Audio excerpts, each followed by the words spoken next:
She is absent. Alex Zacharias, absent. Alderlyn Gerlach, I'm here. present. And Kent Hutchison. Present. For liaison representatives, is Beth Lemke here? Present. Beautiful. Beth is present. Paul Grawl. Paul is absent. And Matt Vanden Heuvel. Matt is here. So we can't approve since we don't have quorum. There is no action that is going to be taken at this meeting, but we will be moving forward with our informational presentation on community development arts, which has no action required. Good. I'm going to assume it's good. All right. Their abilities. Oh no, only the host can share this meeting. Can I please be made a host? Yes, just give me 1 second.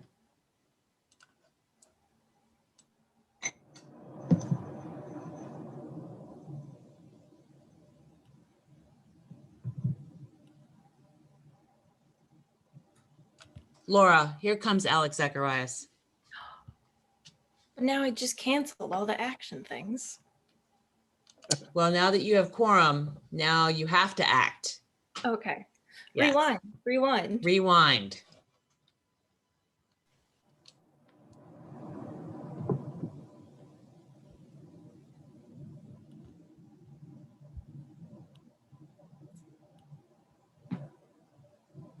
Just wait until Alex gets into civic clerk, and Jesse, just tell Laura that, and then you can call the meeting to order.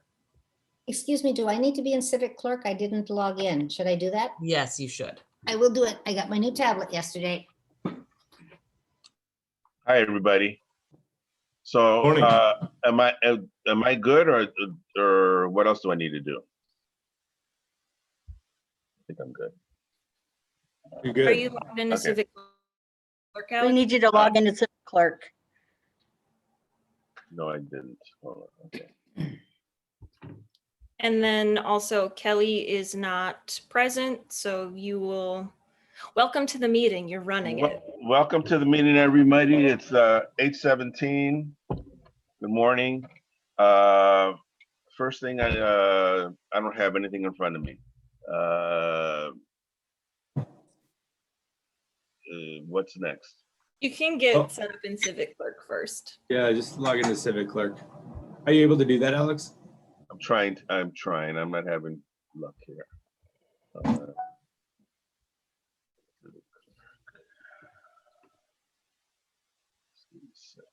apologies. PAC meeting. Just.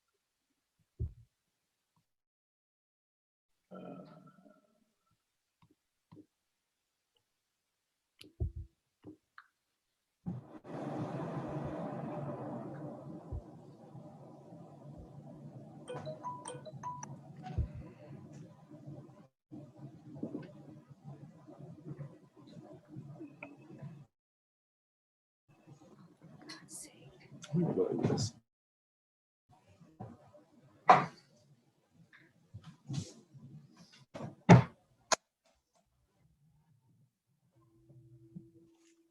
Sorry, guys. I'm just seeing. Let's see. Zoom meeting. Web. So get me there. Hold on, buddy.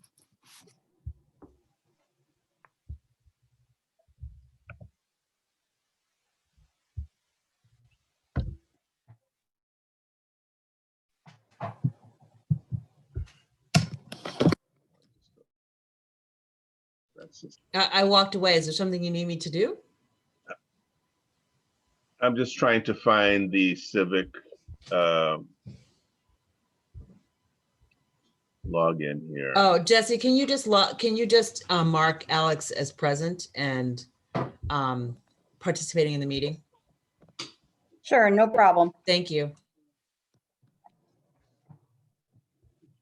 Alex, do you have the agenda? No, Okay. I don't. Hold on. Just share your screen, Laura, maybe.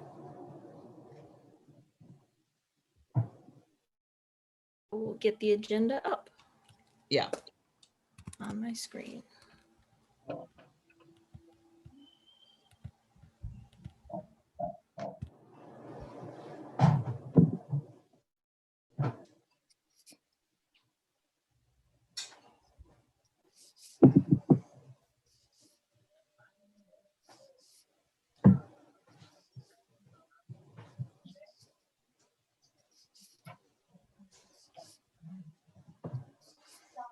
There you go.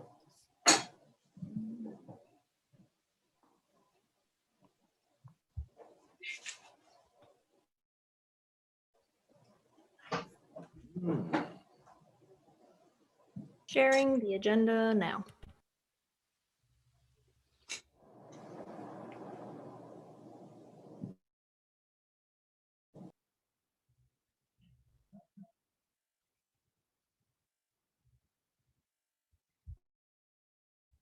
Thank you, Laura.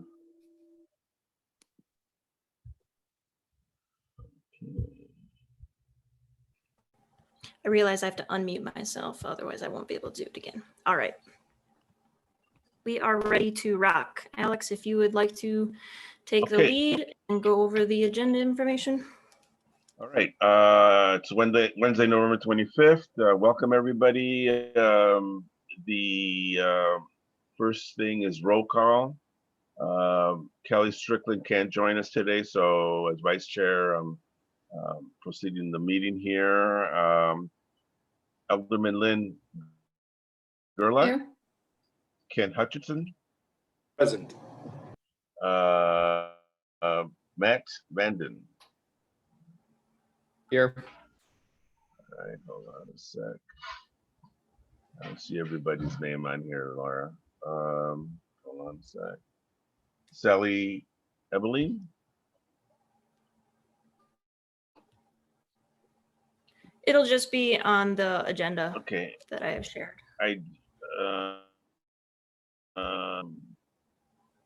Okay, I'm at A, B, so I got Lynn Gerson, Liaison, Beth Lemke Present. from the Netherlands Museum, Paul Grawl, and Matt Vanden Boomen, all right. Approval of the agenda. Moved. Approval of the agenda, Second.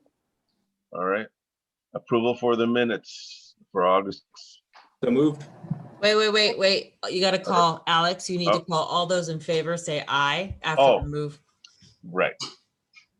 Apologies. All those in favor of the approval of the agenda? All those against? All right. Approval of the minutes Aye. for August Or I 26th. so moved. Seconded. All right. Passes. All those in favor? Aye. All those against? All right. Regular business. Consideration with possible action to determine the meeting date for December 2020 Public Art Commission meeting. What is this, Laura?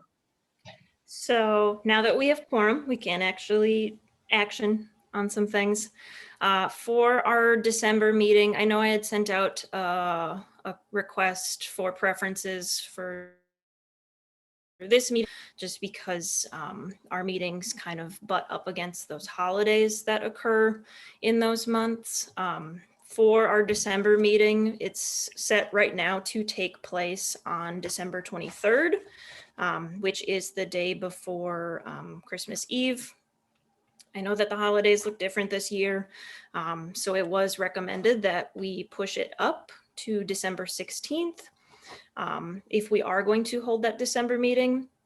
With that being said, if we do push that meeting up to December 16th, internally, we have to have the agenda and everything set by December 9th, which is only about 2 weeks away from today.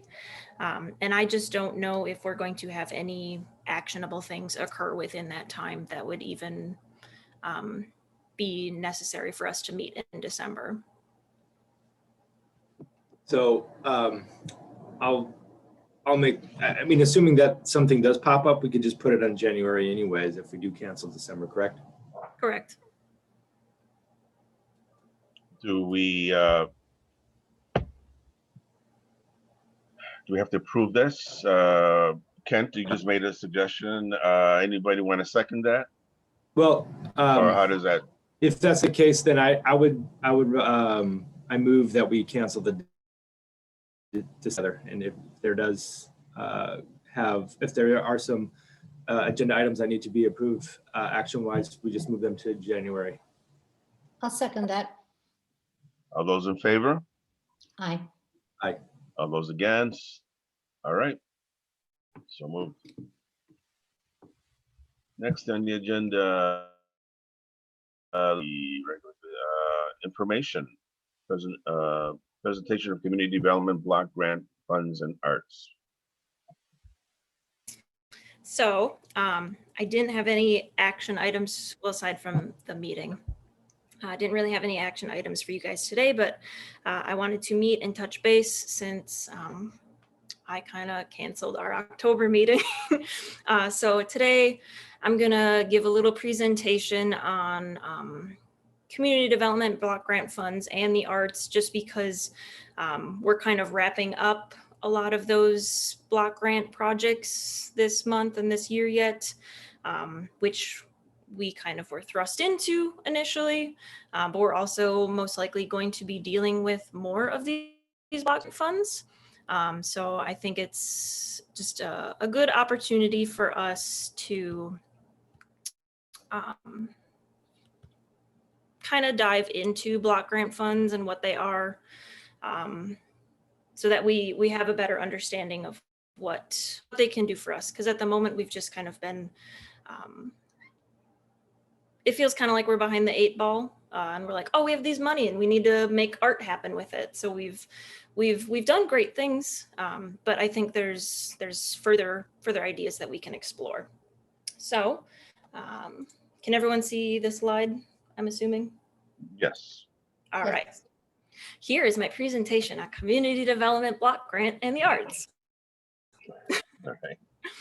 For a little snapshot on block grant dollars, it's out of the U.S. Department of Housing and Urban Development, which is, there's a lot of abbreviations, it's HUD, but they are the ones who allocate these block grant dollars to municipalities and states directly. So they kind of decide where these funds are divvied out to.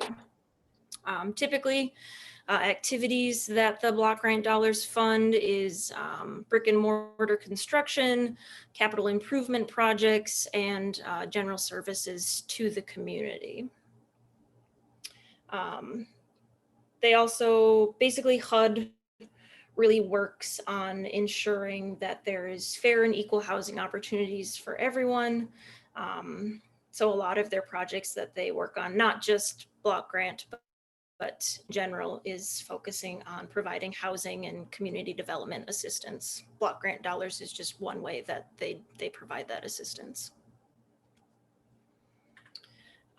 Background, a little bit more background,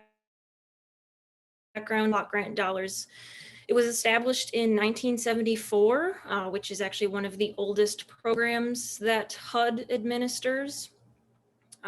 Over the years, communities supported these funds, have used them towards the arts and arts organizations. Some of the projects that these other communities have funded include public art, which is what we've kind of tackled, but other communities have done after some of them have funded children's museums, and then some of the examples later on in this presentation are include those, but then it expands upon it even further.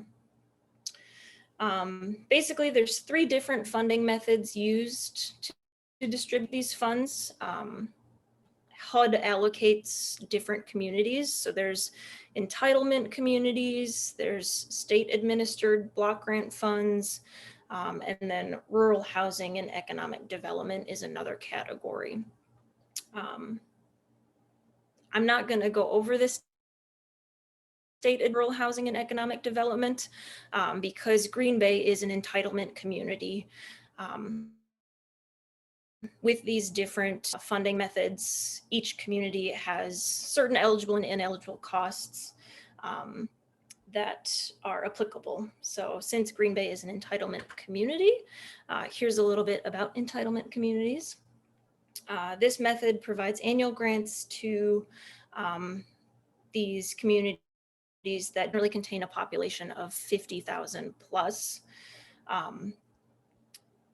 The way that block grant funds are distributed, about 70% of the total funds are sent out to entitlement communities. And then the remainder go out to those other two categories that I said, as far as state and economic rural development. Being an entitlement community, though, our funding, we focus on providing the following for low to moderate income persons. We're really focused on creating decent housing and suitable living conditions for people, and then also expanding those economic opportunities for them. Also, if you have questions throughout this, please let me know, because I can't see anyone. So I don't know if you raised your hand. For eligible communities, eligible activities for those communities. As you can see, it's a pretty extensive list, but it does go back to focusing on that, focusing on providing housing and also economic opportunities. So we have acquisition of property, reallocation of properties and demolitions, rehabilitation of residential and non-residential buildings, construction of public facilities and improvements, water, sewer facilities, neighborhood centers. Locally, Green Bay has done a lot of this as far as working with DPW and the Parks Department to improve those public facilities. And then also as far as other activities that it funds, anything relating to energy conservation and renewable energy, and then also providing assistance to profit-motivated businesses that are going to help develop jobs and create economic prosperity. Laura, I got a question. Question away. So, public services within certain limits. I wonder if, so usually with CDBG dollars, we've had from an artistic perspective, we've been limited by not being able to perform or have musical arts paid for. I wonder if these public services or activities related to energy conservation, like if we could some type of artistic initiative to satisfy those in order to expand our disciplinary engagement with arts, because right now we're like murals and sculptures are kind of what we've been doing with block grant dollars. So I wonder if we could look into those public services and activities related to energy conservation as a way to maybe leverage some musicians or performance art, like teaching about performance art or, something like that. Have you given any of that thought? This is all new information to me. I really enjoy this so far. Yeah, no, absolutely. I've thought of that. And that's exactly what I was hoping this presentation would help, because even for myself, block grant dollars are kind of just this mystery. So knowing kind of these specifics of like, oh, okay, so something that pertains to energy conservation, finding ways to tie in, like you said, performance or even literary arts or other things like that into these different specifications, I think is exactly what I want us to move in as far as direction. Same thing with the profit motivated businesses. If they can tie in performing arts into that job creation, I think by all means, performing artists, that is their job. Unfortunately, right now, that's likely not the case, but in the before times, it was their job. So for us to focus on creating and retaining those performing jobs, I think is exactly what we want to be doing. Good question. And this presentation it's in the packet, but I can also send it out to you as well, because I think this is exactly what we want to be looking at as we start to think about that next round of block grant dollars. All right, so these are the eligible activities. For ineligible activities for our community, generally we can't do any of the following. In construction or reconstruction of buildings for the general conduct of government, any political activities, certain income payments. I wish Krista was here. I believe that pertains to, since we're focusing on that low to moderate income group, if the activity or the project is occurring in a not low to moderate income area, that is not an eligible activity. And then construction of new housing by units of general local government. So you can kind of get a feel from this list of eligible and ineligible activities that HUD really does focus on creating that equal opportunity housing and focusing on that development of jobs and recruiting of jobs. So hopefully these, and also this is just the tip of the iceberg. I'm sure Krista can provide tons more details and background as far as what can and cannot work for us, but I think this is a good jumping point for us to go off of. Laura, I have a question. Question away. Have you seen any models from other cities that have used this in the arts itself? I mean, has like Seattle created a model, oh, cool. So we can, all right. That's the big juicy highlight of my presentation. Oh, okay. I'll be quiet. No, it's all good. I get it. This first part is a little dry, but it unfortunately is the framework that we need to know for this block grant money, so that we know the framework, so then we can work off of the framework to do these really cool things, which I have examples from other communities on the cool things that they've done. All right. So moving on, as I said, those income ineligible projects, this is a map of Green Bay's block grant eligible areas. So everything that you see that is highlighted in this kind of orange color, those are eligible areas within Green Bay based on that low to moderate income threshold that we have there. And I'm sure there's probably other factors that go into the development of this map as well. But this kind of gives you an idea of the areas, at least initially, that we could look into for putting that funding towards or having a project occur in those areas. Quick question. Is this map permanent, or does this fluctuate, or? This map fluctuates. I believe it changes. Is it every 5 years? Too long, but I don't think it's every year. Nope, it's about every 5 years. HUD requires a reevaluation. Okay, thank you, Stephanie. So every 5 years, this is updated. I think it was just updated 2019. So this is pretty recent. But I wanted to give this map in conjunction with a snapshot of our existing public art map. This is a little bit different to focus on just because it's not developed in the same way, but you can kind of get an overall feel of where most of our public art is focused. It's definitely focused within that downtown and on Broadway area, where the majority of those pieces and activities are happening. This makes sense because that's typically where a lot of activity and people are visiting, but I do think it is important to highlight that we do have art outside of that because we want everyone in Green Bay to enjoy that art.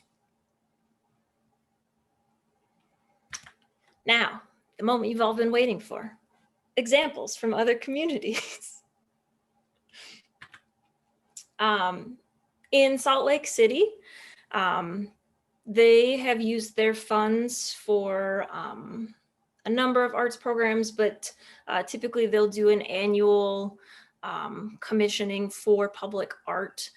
This is one of the pieces that they've commissioned, and it was located near a skateboard park in one of their lower income neighborhoods. So this is kind of just a nice of what we have been doing. We've been commissioning pieces of art that go within our low to moderate income neighborhoods. So it's what we are doing, which is good. We can also expand upon that. And like I said, I know there's a lot of text on these slides here, but it's in the packet and I can certainly send you an email copy as well afterward.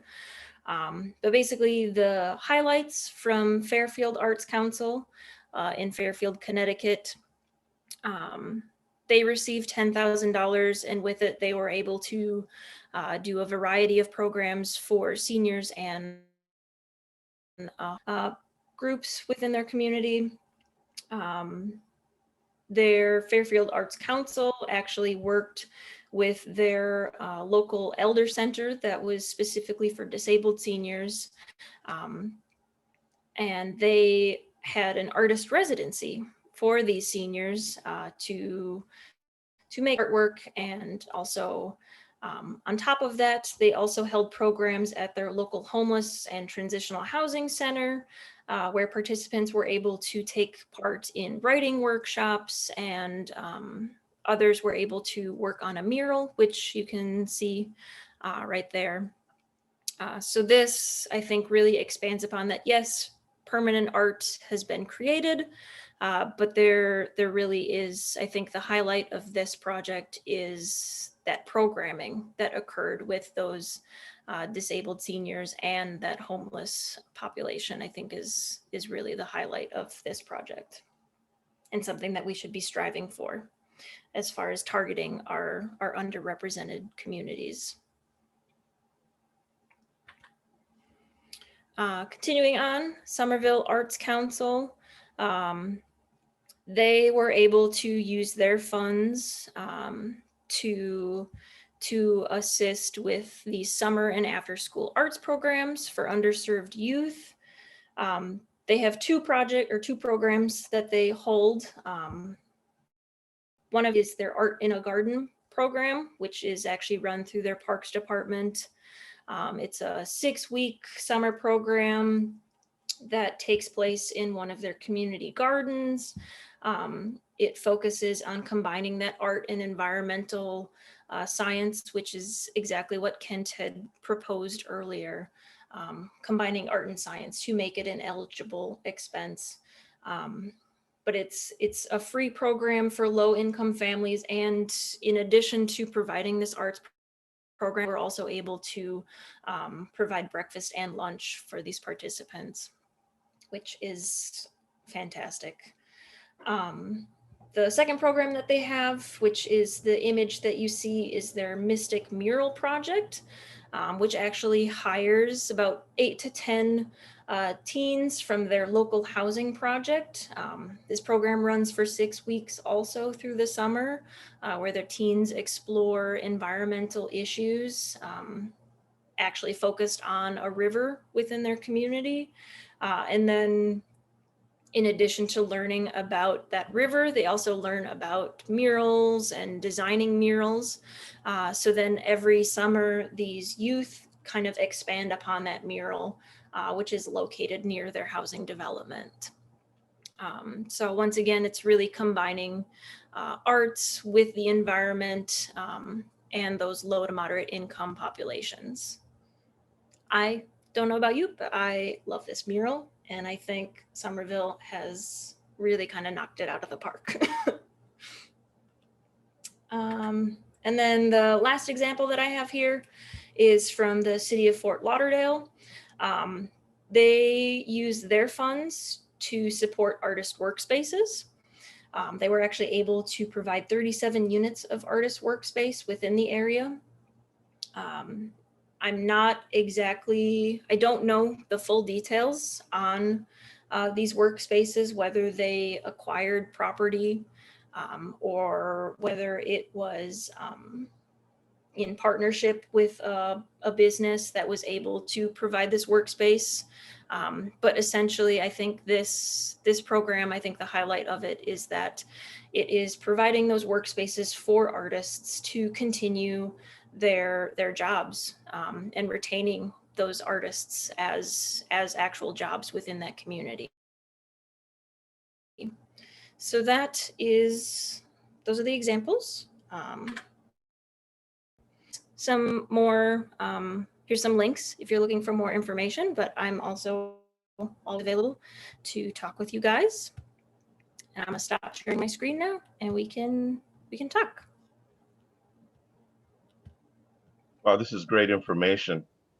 The first thing that came to my head, because we're transitioning virtually, and for me, I work in the area of digital visual arts. So I'm wondering if we can Wi-Fi the whole city for free so that everybody has access for internet.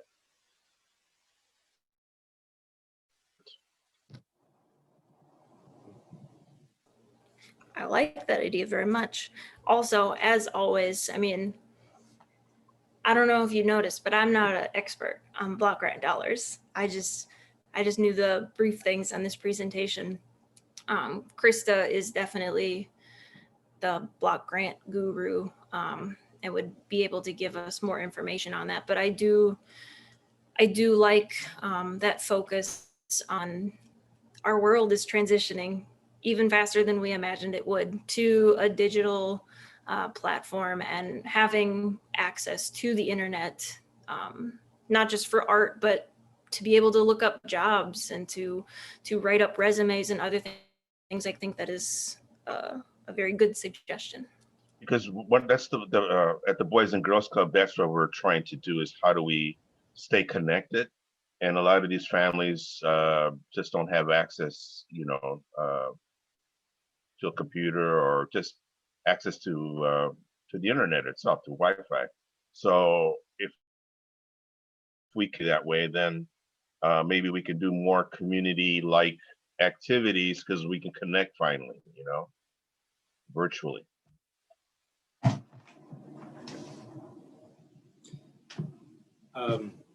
Laura, do we have in our budget, do we have an expected dollar amount that we can utilize through the Green Bay Public Arts Commission, or does that fluctuate?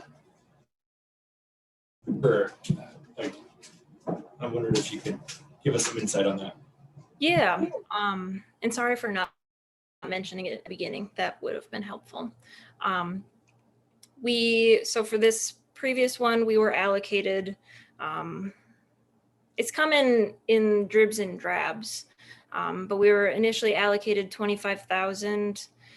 But then we've been gifted, I guess gifted, it feels like a gift. The RDA has reallocated additional funds for the bench project, which was 15,000. But looking forward, at least right now, they've started off with an allocation of 25,000. That's for 2020? Yes. Okay. So in 2021, we'll have another 25 allocated to us potentially?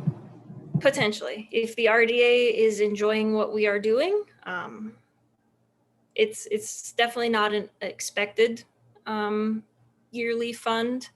But yeah, if we're helping with low to moderate income needs and job retention creation, those types of things, I think it's a good argument for the RDA to continue to provide those funds. But Like I said, it's an allocation. They can decide that they want to pull Right. some of those funds back or reallocate it to another project in general. So But who's need to make sure that those dollars are spent wisely, and that maybe we should develop like a program mechanism or something that would specifically target these dollars, so that we can make sure that we're targeting an audience to receive proper amount of proposals, and that we just get it done. We use the monies. exactly. Touching on that, and I think what the ultimate goal from today's presentation too is to develop a rubric or a criteria for what the PAC feels is not only eligible projects but artistically enriching projects. So it's kind of a double. I can't think of the word.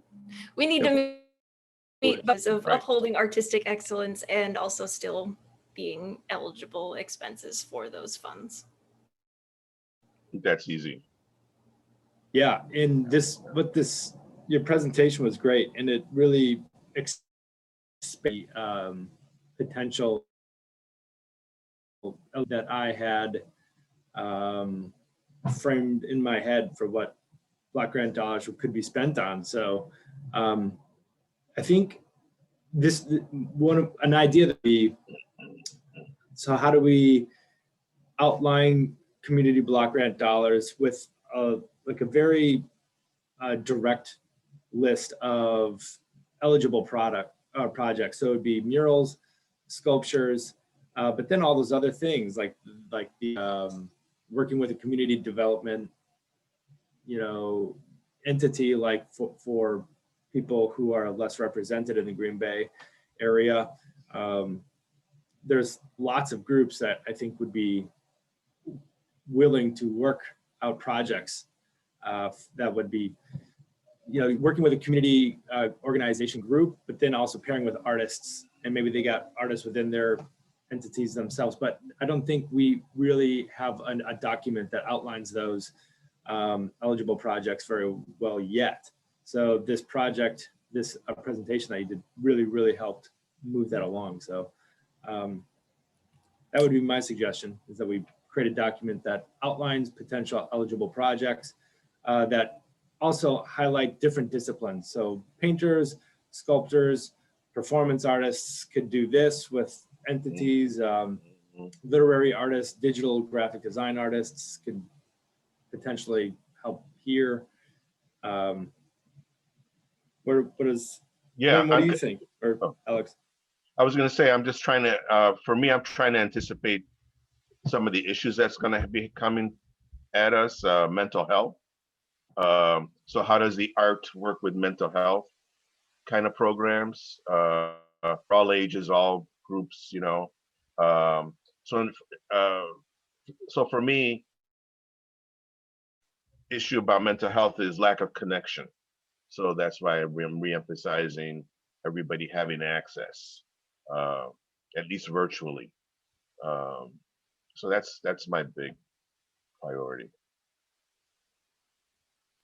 Piggybacking on what Alex was talking about, I'm kind of thinking for like students and youth, Laura, you went over those like youth projects that were getting developed, like thinking virtually. I don't know if there's something where like we can come up with what would essentially be like a scholarship, and we can like give access to Wi-Fi for a year to some of those families, or even access to Adobe products, like a 1 year. And maybe there's something where during that time or at the end of the time, like we have like a gallery show or some type of project where we work all of those, basically all of the people that, or all of the kids that receive that, quote unquote scholarship would, do a project together or pull together some type of show to show their work and get kind of a, I guess, talking about programming, doing something like that. No, I definitely agree. I think that's exactly finding that sweet spot between programming and in as temporary, like providing Wi-Fi to someone for a year, or like that's not a tangible thing, but using those tools like Wi-Fi or Adobe, you can't outright see, but then having those youth use those tools to create a physical output, like a gallery display or a overall project that then could act as that permanent piece. Kind of like that one, I forgot already, Fairfield Arts Council, creating that mural project, evening. So And no, yeah, Matt, I like your idea. I just, the recent mural that we made, the look, part of it was from a grant from Adobe, because my kids had Photoshop and those and the like. So that's an excellent idea. I love that idea. Even if what if we had roving hotspots or something for our community, that we light that, that area up. I'm just trying to think of more bang for the buck, rather than individuals, how can we, share that connection, I guess. I don't know. That's a great idea, Alex. Like, I do like the idea of a scholarship, and I think working it through a software would probably utilize the best bang for the buck. But this idea of connecting people with internet, I think there's probably programs out there that already target people who are low income or underrepresented, that programs that help them receive internet. I wonder if we could work with specifically for the arts right now, but man, it would be awesome if we get if we get to a different entity to get the whole city or the county going with internet. So, and I think there are some things in the county being discussed, but they're not there yet. So that idea of connectivity, but the scholarship idea would be really, really great. Mhm. I think the key is really just making sure that whatever we do decide, it's connected to the arts and focusing on those HUD initiatives of low to moderate income families and economic development. Since we are the Arts Commission, that's definitely what we want to highlight as far as creating that artistic excellence and creating art opportunities. If you guys have other thoughts or other ideas that come to mind, you can definitely send them my way. But this was, just a nice kind of blanket presentation on block grant funds and how other communities have used them for the arts. But I think it will be helpful as we continue to move forward and hopefully continue to get money allocated for the arts. And just another question. Yeah, go ahead, Alex. Can some of these monies support like our cultural entities, like our museums, if we were to form partnerships between community and say the Neville Museum on this one specific project, you know what I mean? Because I think we need to support our local cultural institutions as well when we're, I think that's vital as well. So I'm sorry, I got a lot of stuff in my head. I'm not awake yet. Those are all good ideas. Yeah. Otherwise, that concludes my presentation. Well, yeah, Alex, to piggyback on that idea, I know the Neville does a really great job at supporting public art entities, with temporary and permanent sculpture. So I bet you we could somehow, wouldn't you say, Beth? Probably, but again, because we're part government as well. I don't know how that city county would be, but obviously where we've been able to do a lot of the public art pieces is through our foundation.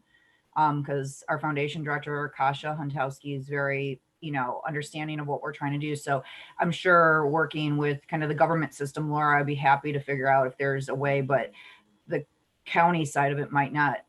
I don't know. I don't know how that would work. So we'll probably just have to have a conversation about that, but. out however we can. Yeah.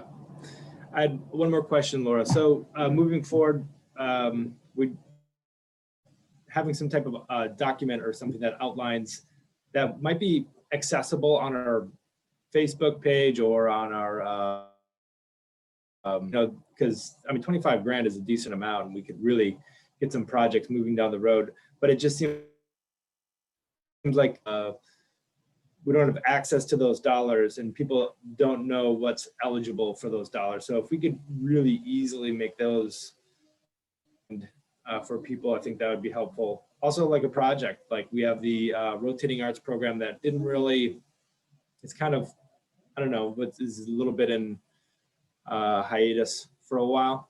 But then we could just create a whole nother project that's based on these dollars for community development block grants. So. Yeah, I think that's definitely the next step for staff is figuring out that framework so that not only can you guys know exactly what we're looking for, what the community is looking for, but so outside businesses and artists can also see what those requirements are. Basically like a grant proposal, laying out what the goal of the funds is, the restrictions on those funds, how it can be used.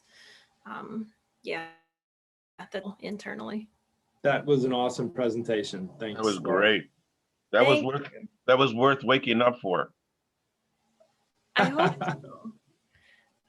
Alex, do you need me to bring the agenda back up again? Yes, please. Okay. We're kind of concluding almost, aren't we? Pretty much. Yeah.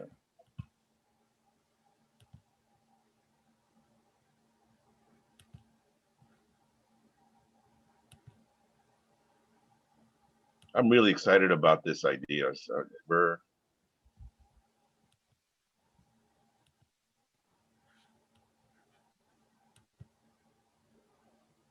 All right. Yeah, we're at adjournment already. pretty much. I just have my coordinators report and project updates. Okay. So tying back into our block grant projects, we are working on wrapping up the Dan's Park bench art project that should actually be getting installed either this weekend or sometime next week. The Old North sculpture, we actually just put the footing in for that last weekend. So that is in process. And same thing for the Adam Street piece. That footing was put in 2 weeks ago now. And Brandon and I have been communicating actually weekly. We have a standing meeting weekly to just touch base on how the jellyfish is coming along and any project updates for that from him. With these block grant projects, our initial deadline was the end of November. With COVID and everything, this has been pushed back. So we are slated to finish these all before the end of the year. But with block grant dollars, it's always a moving target. So this could change as things develop, but I would say overall we are set to complete these 3 projects before the end of the year. And then looking forward to some other exciting things on the horizon. And I've been talking with Kelly about planning some community discussion and input, virtual programming potentially for the winter, since it's you don't want to be outside in the winter, but we still want to get people engaged with the art somehow. So those are my updates. And you guys had decided that the December meeting is canceled. So not unless something comes up. If something comes up, it'll just be added to the January meeting.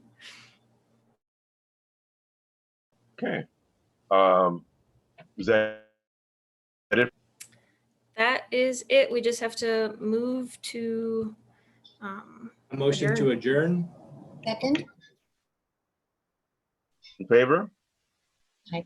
All those against? All right. Wonderful meeting, everybody. Thank you so much. I'm excited. Thanksgiving. Yeah. Yeah.